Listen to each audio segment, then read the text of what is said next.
Active India में आपका हार्दिक स्वागत है। मैं शंकर धीमा। आज हम पहुंचे हिसार में। आपको बता दूं कि आज हरियाणा के अंदर एक बड़ा उलटफेर हुआ। बीजेपी और जेजेपी का गठबंधन टूटा, मुख्यमंत्री भी बदलाव हुआ। आपको बताऊं कि लोकसभा चुनाव हैं, उसके बाद में विधानसभा चुनाव है। हो सकता है कि बीजेपी और जेजेपी की एक रणनीति हो ताकि आने वाले समय में जो 9.5 साल का सफ़र था उसमें कुछ बदलाव करें। लेकिन आज हमारे साथ में अनु सूरा जी INLD की कद्दावर नेत्री है और उनसे जानेंगे क्या इस गठबंधन के मायने क्या है। नमस्कार जी। नमस्कार शंकर जी, आपको भी और आपके सारे दर्शकों को भी राम राम। मैडम जी राम राम तो बहुत अच्छी बात है। राम का नाम से ही बीजेपी चल रही है। अभी लोकसभा चुनाव भी आने वाले हैं और आज आपका भतीजा अलग हो गया। क्या आप आने वाले समय में यदि आपके पैर छू के आपकी पार्टी के अंदर जाते हैं तो उनका वेलकम होगा क्या? जैसे आपने सबसे पहले कहा कि राम के नाम से ही बीजेपी चल रही है, मैं नहीं मानती ऐसा।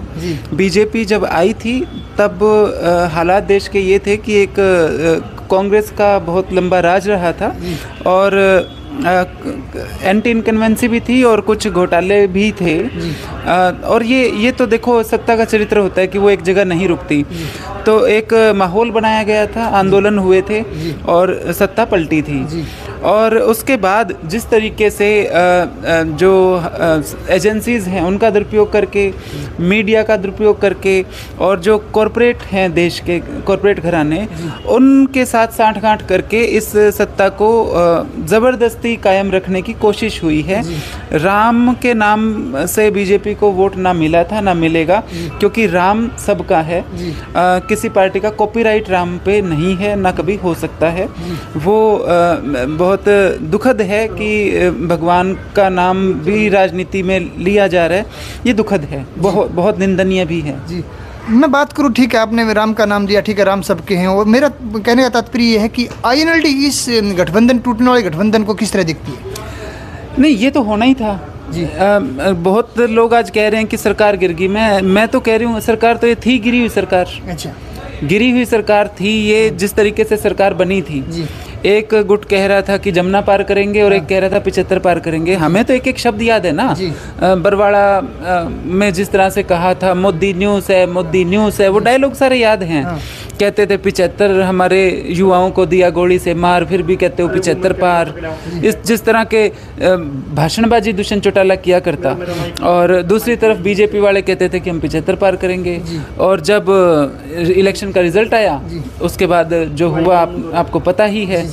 तो ये तो गिरी हुई सरकार तो थी ही, लेकिन आज ये मतलब फिजिकली ये दूर हो गए हैं। दूसरी बात करूँ कि सरकार तो गिरी ही गिरी, मतलब जेजेपी और बीजेपी की मैं बात करूँगा, लेकिन 5 आपने विधायक भी तोड़ दिए इनके। कहीं न कहीं ऐसा तो नहीं लग रहा था कि पहले से ही प्लान चल रहा था कि ऐसे हम सत्ता के प्रयोग करेंगे और उसके बाद में विधानसभा चुनाव भी है, लोकसभा चुनाव में, और 400 पार का नारा भी तो है। कहीं ना कहीं ऐसा तो नहीं है कि जेजेपी 2 सीट मांगेगी वो हमें नहीं देने। हो सकता है कि और कॉन्फिडेंस हो कि 10 की 10 सीट हम हासिल करें। नहीं, देखिए जो आपने कहा कि 5 विधायक भी जेजेपी को छोड़ के चले गए हैं। जेजेपी ने क्या किया था? जेजेपी भी तो जगह जगह से भानुमति का कुंबा जोड़ के लाई थी। मतलब जो नाराज लोग थे टिकट ना मिलने की वजह से, उनको यहाँ वहाँ से इकट्ठा करके टिकटें दी थी। जो इन्होंने किया वैसा ही विधायकों ने इनके साथ कर दिया। तो ये शिकायत करने लायक तो है नहीं अपने विधायकों से कि हमारे साथ ऐसा क्यों किया। इन्होंने क्या किया था? ये भी तो दूसरी पार्टी के लोगों को पकड़ पकड़ के ही लाए थे ना। तो जैसी करनी वैसी भरनी, वो इनके साथ हुआ है। और मैं तो ये कहूँगी कि अब इनका जिक्र ही बंद कर देना चाहिए, क्योंकि ये तो एक पार्टी बनी थी और 4.5 साल की स्कीम थी। अग्निवीर जो एक राजनीतिक अग्निवीर था ये हमारे प्रदेश का। आपने जहाँ तक अग्निवीर की बात की, खट्टर सरकार ने भी 70 आरक्षण देने की बात की। कहीं ना कहीं मुझे ये तो लग रहा है कि आपके कहने से दुष्यंत को भी आने वाले 5 साल में यदि सरकार बनती है फिर से गठबंधन में आ जाएंगे, क्योंकि उनको भी आपको पता है कि भर्ती कर लेंगे फिर तो। देखिए, जो मेरी समझ कहती है, जो लोग जो बहुत क्लियरली समझ में आता है कि कौन मुद्दों पे पार्टी बदलता है। पार्टियां, ऐसा नहीं है कि लोग हमेशा अपने स्वार्थ के लिए ही पार्टियां बदलते हैं। बहुत नेता ऐसे भी हुए हैं देश में, प्रदेश में, जिन्होंने मुद्दों के लिए अपनी पार्टी बदली है। लेकिन जनता बहुत अच्छे से समझती है कि कौन कब और किस लिए पार्टी बदल रहा है। कोई भी पार्टी, चाहे वो बीजेपी है, कांग्रेस है, कोई भी पार्टी है, उसके नेता अगर अपने स्वार्थ के लिए मौके पे पार्टी बदलते हैं, उनको हराओ।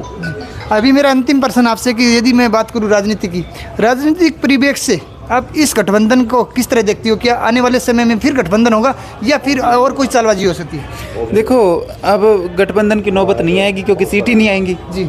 गठबंधन तो तब होगा ना जब सीट आएंगी। तो जेजेपी की तो सीट आनी ही नहीं है। बीजेपी की 15-20 सीट आ सकती हैं क्योंकि इनका सेंटर में सरकार है और कब्जा है, संसाधनों पे कब्जा है। इलेक्टोरल बॉन्ड का आपको पता ही जो सीन चल रहा है, ये तो हर एक एजेंसी का, इवन अब तो ये तो बैंकों का भी राजनीतिक प्रयोग करने लगे हैं।